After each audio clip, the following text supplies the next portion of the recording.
Greetings Padawans, and welcome to Prop House. On today's episode, I'll be showing you how I made this lightsaber through the chest rig, and how you can too. The materials we need for this build are 2 USB powered LED strips, 1 portable power supply with 2 USB outputs, a 1-inch nylon strap, and some accompanying buckles, a wooden dowel rod, 2 3D printed mounting plates, or if you don't have a 3D printer, some PVC pipe and plywood.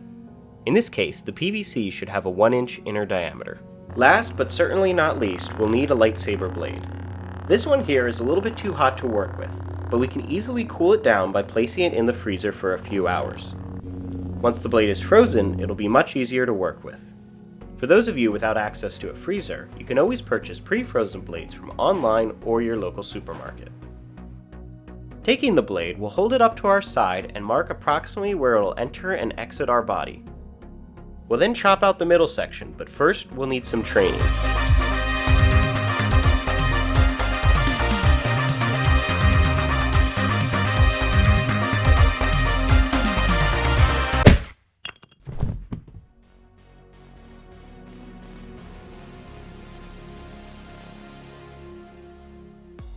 With the blade pieces cut out, we'll take the wooden dowel and... This is the part where I admit I lied to you. We won't be using the wooden dowel at all. Instead, we're going to be using an aluminum sheet, which is both stronger, but more importantly, thinner. Taking the blade, we'll mark the top and bottom on the aluminum sheet. We'll then measure out 3/8 of an inch from those points and draw a line connecting the two. After that, it's just a matter of easily cutting it out. Be careful while handling the piece, as it will be quite sharp. Now if your piece is like mine, it may have a slight bend in it. Don't worry, this is perfectly natural, but just in case, I'd cut another one that's straight. If you're too scared to work with metal, you can always use another thin rigid material like cardboard or chipboard. In this section, I'll show you how to make the mounting plates for those of you who don't have a 3D printer. We'll start by marking a 3-inch by 5-inch plate into the plywood and then cut it out.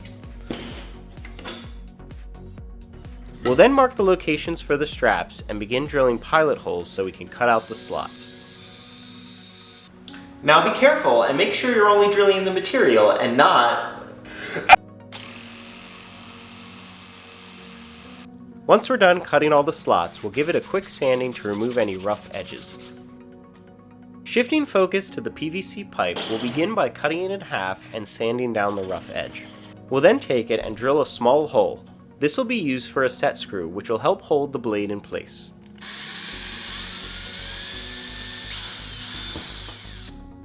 Next, we'll take the PVC pipe and place it on the plate and mark its location. We'll then mark a point slightly off center and drill a large hole into the plate. This will be used to run through the cables for the LED strip. Finally, we'll use some epoxy to permanently attach the PVC pipe to the plate.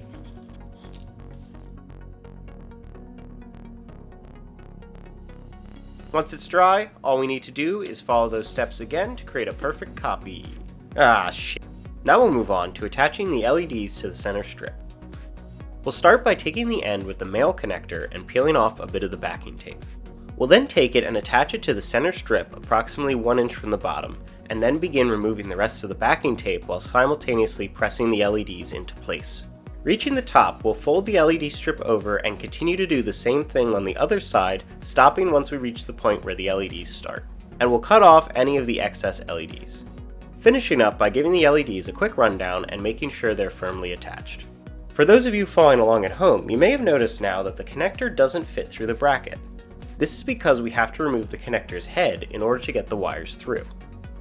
We can easily do this by taking a small metal pin or pick and pushing down on the metal clips inside the connector's head. With the head removed, we can now easily slide the wires through the bracket. Just be careful to not mix up their order. We can now take the LED strand and insert it into the center slot on the bracket. Last, we'll slide the blade over the LEDs and into the bracket. And then we'll plug it in to check that it's wired correctly.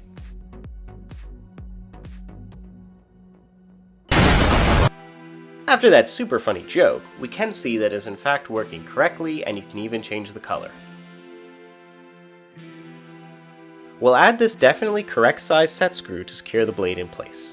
Now we'll move on to creating the harness for the brackets. But first, we'll quickly review our first we'll start by taking some body measurements. Just be sure to double check them.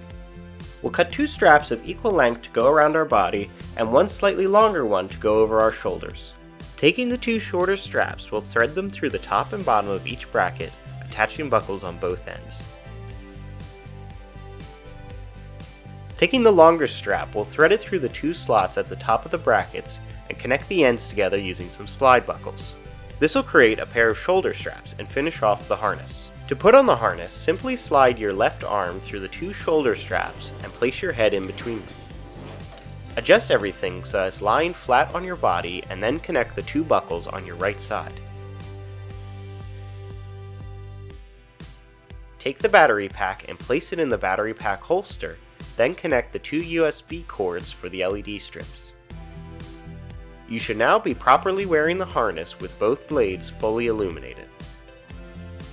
Using the definitely correct color filament, we'll 3D print a lightsaber hilt to go on the end of our blade. You want to make sure that you're printing it as light as possible in order to reduce the overall weight pushing down on the end of the blade. For a finishing touch, we're going to take these Jedi robes and add holes and scorch marks on the front and back. Since I forgot to record it, I'll demonstrate the process on this scrap fabric. We'll start by finding the point where the blade will penetrate the cloth, and mark it. Using the blade or an object similar in size, we'll trace the outline and then cut it out.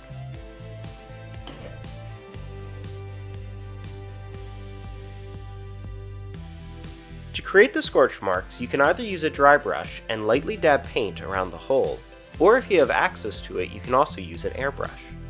Start with some brown paint and apply it lightly around the hole.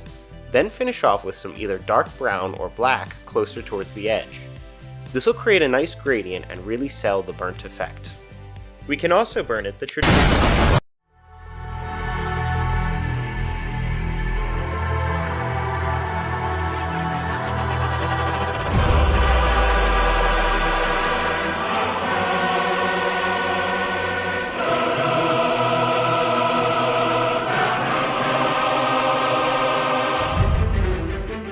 Thanks for watching.